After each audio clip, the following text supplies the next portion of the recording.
We are a few hours now into day 2 of early voting, riding a record-breaking momentum to start the election season in Georgia. The Secretary of State's office says opening day for early in-person voting set a new state record.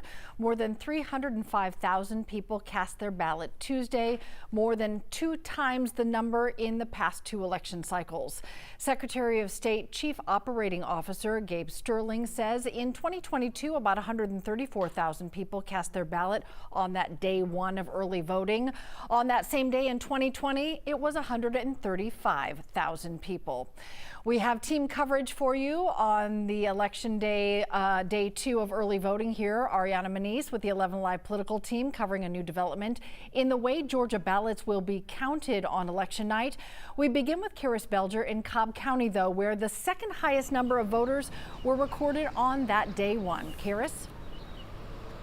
That's right. In fact, Cobb County was right behind Fulton County for voter turnout. In fact, a poll worker here today told me it's still kind of busy, but not nearly as busy as it was yesterday. They do still have barricades around the front door in case a line does begin to form. There is not one now, but most people say that they wanted to avoid that line because they figured it would be busy on that very first day. That same poll worker told me the record for voters at this particular location here on Roswell Street was, in his words, shattered by 11 a.m. And people I spoke with say they purposely came today to avoid that initial rush.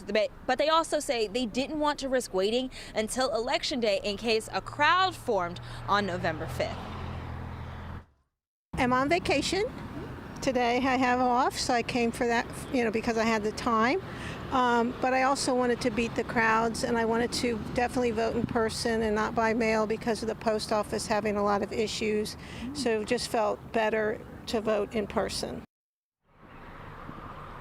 Now, specifically for this location on Roswell Street, that same poll worker I mentioned earlier, he is encouraging folks to come today if they do want to make sure they vote early, but also avoid a crowd. Something to keep in mind. Of course, you can check your wait times at any location for early voting online. I'm Karis Belger, 11 Alive News. Karis, interesting to hear someone reference the postal problems.